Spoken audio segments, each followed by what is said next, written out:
This presentation will describe the Chinese and Indian space programs, discuss their accomplishments, and their goals for the future. The Chinese space program began in 1958 and since that time has become one of the most ambitious space programs in the entire world. While China may not be more technologically advanced in the realm of space technology, they certainly have more political will. The Chinese single-party government is completely committed to the space program. For them, it is a way to strengthen their global reputation. China may only now accomplish things that the U.S. may have done years ago, but they are quickly catching up with the support of their government. The Chinese space program runs slow and steadily, quite the opposite from the U.S.-USSR space race, therefore allowing them to spend a lot of time working on the ground without being rushed. At the rate that the Chinese space program is growing, it could eventually become the world's leading scientific nation. I will now run through a timeline of some of the Chinese space program's biggest accomplishments. In 1970, China launched its first Earth-orbiting satellite, Dongfeng-Hong-1. In 1984, China launched an experimental geostationary satellite. In 2003, the Chinese space program sent their first astronaut into space, Yang Liwei. He orbited Earth 14 times in the Shenzhou 5 space capsule. In 2007, the Chang'e-1 probe reached lunar orbit. In 2008, astronaut Zai Xinggang conducted a 20-minute spacewalk in Earth orbit. In 2010, the Chang'e-2 probe orbited the Moon and captured high-definition images of the Moon's surface. In 2011, Tiangong-1, China's first orbital space laboratory, was launched. The Shenzhou 8 space capsule docked with it. In 2012, the Shenzhou 9 brought 3 astronauts to Tiangong-1. Finally, in 2013, the Chang'e-3 rover reached the Moon's surface.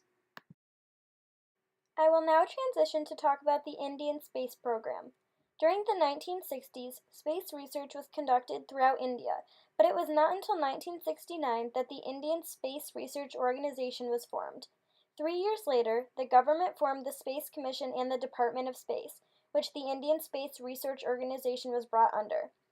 As I did with China, I will now discuss some of the major accomplishments of the Indian space program throughout the past 40 years. The 70s were the era of experimentation with satellite programs. In 1975, the first Indian satellite, Aryabhata, was launched.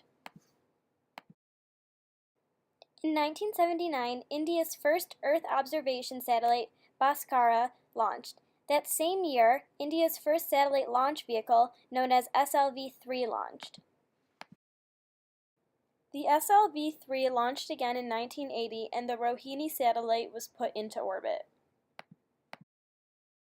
In 1981, the first geostationary communication satellite, Apple, launched. The success of these satellites led to operational satellite programs in the 80s. Some of these programs are now major programs in the Indian Space Research Organization. In 1982, the geostationary satellite INSAT-1A launched. 1988 was the launch of the first operational Indian remote sensing satellite, the IRS-1A.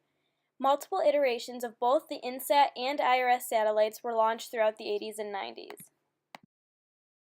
2005 was a significant year because it was the year of the successful launch of the Polar Satellite Launch Vehicle C-6. The 9th flight of the Polar Satellite Launch Vehicle from the Space Center's Sriharikota successfully placed 2 satellites into a predetermined polar sun-synchronous orbit. This came after several successful launches in a row. The success of this launch vehicle further demonstrated its reliability. The other major accomplishment in 2005 was the successful launch of the INSAT-4A, the heaviest and most powerful satellite India had built so far. The INSAT-4A is capable of providing direct-to-home television broadcasting services. India's first mission to the Moon was completed in 2008 by the Chandrayaan-1. This year, the Indian spacecraft Mangalyaan reached Mars orbit. India is the first country to enter Mars orbit on first attempt. Both China and India have accomplished a lot in the past 50 years, but both countries have even more impressive goals for the future. China plans on making their own space station, and they expect this space station to be done around the same time the International Space Station runs out of funding. They also plan on doing crewed missions to the moon. Also, they plan on building a new site to be home for the Long March 5 rocket. This will be a place where tourists can come and be a part of the show and view the rockets. They also plan on building new multi-stage rockets that use clean and powerful propellants. Scientists believe that by 2050, China could be the leading scientific nation in the world. India's goals for the future include a manned space mission, a Mars orbiter that they will develop for launch by 2018. This orbiter will focus on detecting methane. They also plan to follow up with the Chandrayaan-2 that will study more about the moon. Additionally, they plan on carrying out missions to Venus and other near-Earth objects like comets. Finally, they plan on carrying out a mission to the Sun in the probe Aditya-1. The U.S. also has goals of spending more time on the moon and reaching Mars. However, it seems very likely that China and India will be able to accomplish their goals much before we can accomplish ours. The U.S. is at a standstill and has very much lost the support and vision from the government. However, China and India compete with each other and have their own space race, so they are continuing to push each other forward to accomplish their own goals. The U.S. does not have the motivation that these other countries have, or the budget, which is causing us to fall behind. Although we have had an enormous lead in accomplishments, the Asian nations have quickly and steadily caught up.